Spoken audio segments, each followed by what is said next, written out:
Hey y'all. I felt like coming on to say some truth about this healing journey, that it is bullshit, not in the way that it's not real or true or worthwhile, that it's just wearisome,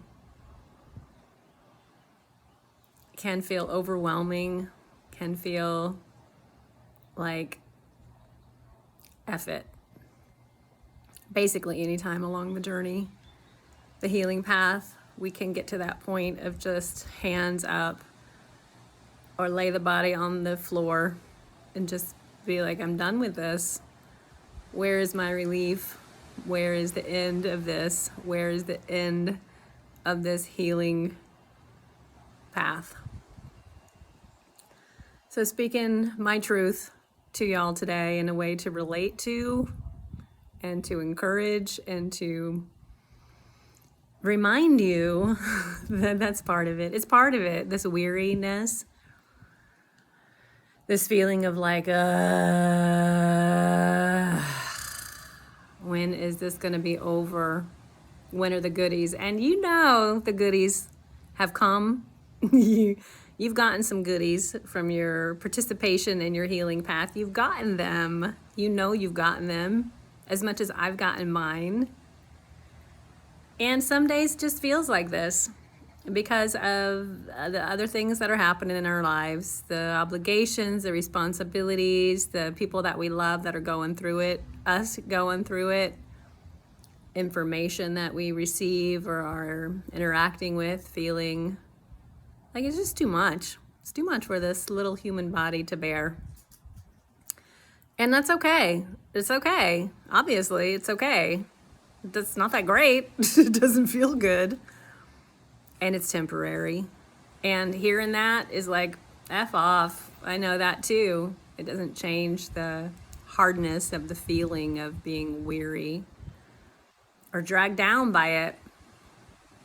And had you told me on the beginning of this healing path what would change and what I would be experiencing and feeling and going through, I'd be like, get out. No. Never in a million years would I have signed up for this path that I am firmly planted on. And the benefit that I've had from being on this path is beyond what I could have imagined for myself. All of it. All of it. We don't get the goodies without the effort of the work. The inner work. The inner work. What's true in me is true in you. And you can only know that by participating in it yourself.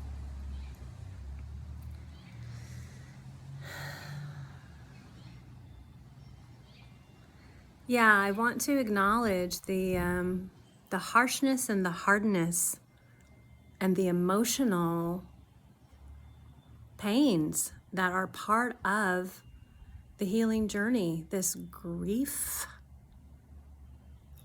for things that you may not even realize need to be grieved for. And for those of us that are people pleasers or working on boundaries that have been taken advantage of or allowed that to happen because of the trauma we experienced, I didn't know that I would be releasing a partner, releasing a best friend, releasing basically everything about my old self to embrace this new self, this newfound freedom and fluidity and flow and surrender and expanse.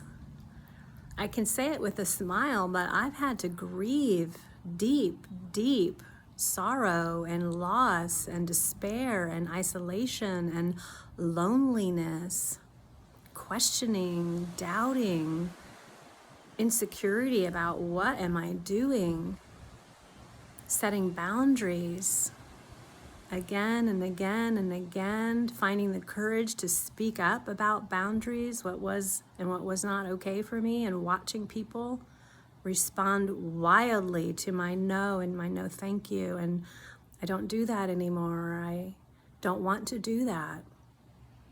And watching people opt out of connection, relationship with me because I wasn't performing or showing up or giving them what they wanted anymore. Because I was giving it to myself. I'm giving it to myself now, first and foremost. And when I have more, when I have extra, when I have overflow, I give it. But generally not before.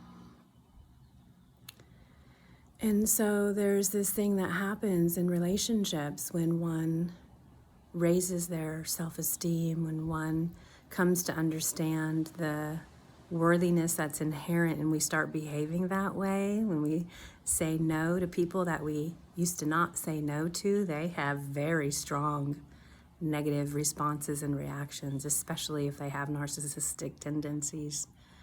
And it's painful. It's painful. And it's a loss, and it requires grieving. It requires grieving, which nobody likes to do.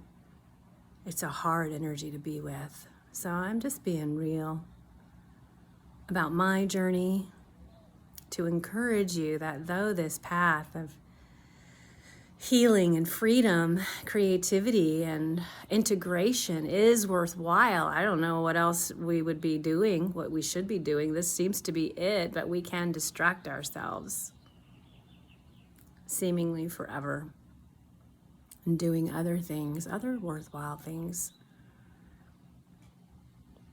But this part of you, this truth of you is already tugging at your sleeve, asking for you to be with yourself in this deep and meaningful way.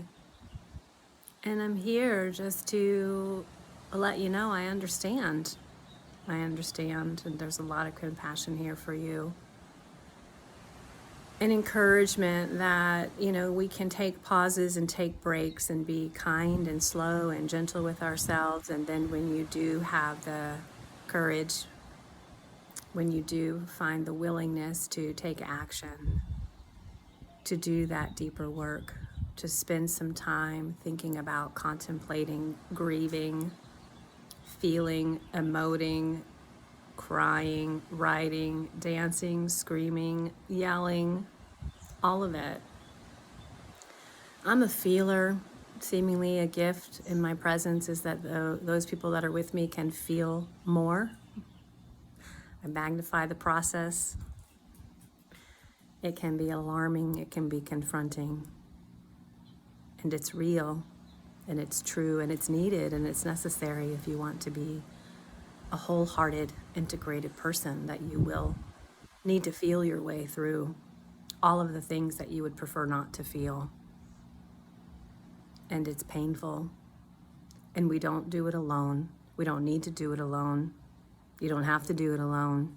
There are containers, there are people, there are places, there are spaces for you to make your way into the waters of healing, imagining like slowly stepping into a swimming pool, not even an ocean, a swimming pool, stiller waters, standing on those first steps and then descending down to the ankles, to the knees, to the thighs, down to the waist, down, down, down, breathing as you go, acknowledging yourself as you go, encouraging yourself as you go, looking around to see who else is there as you go, pausing if you need to, feeling everything you need to, releasing what you need to so that you can keep going into the deep waters, remembering you can float, remembering that you can swim, knowing you can tread water, keeping your head up, breathing, breathing, breathing the entire time. Letting the waters do the healing work, letting your breath do the healing work, submerging, feeling the support of all the elements around you. We're in a 5-week series at Revelation Breathwork. It's called A Fresh Start for this time of year. This week's session, tonight's session, is Fortitude. Fortitude. Calling your champion forward, the resilient one in you, the one who's made it thus far. And I would encourage you to pause and think about how far you've come. Think about how much you've grown. Maybe not how much of the path is ahead of you or us or any of it. Just think about and acknowledge yourself for how much you've done and how you've kept your heart open in the face of all of this wildness and chaos and fear. Fortitude, it's courage in the face of adversity or challenge or pain. Courage, strength of mind, and you have it. We're going to highlight it. We're going to breathe through it. We're going to encourage ourselves to keep going. I care about you and your journey. Maybe this message is enough for today, for now, honoring the strength in you to make it through another day. And if you can do it with a kind, open heart, even better. If you're just struggling, having trouble to just be with yourself, that's okay too. It's enough to stay with yourself and not leave yourself. Little by little by little, we make our way through. I love you. Take really good care of yourself today and take care of those you come in contact with. I'll see you later.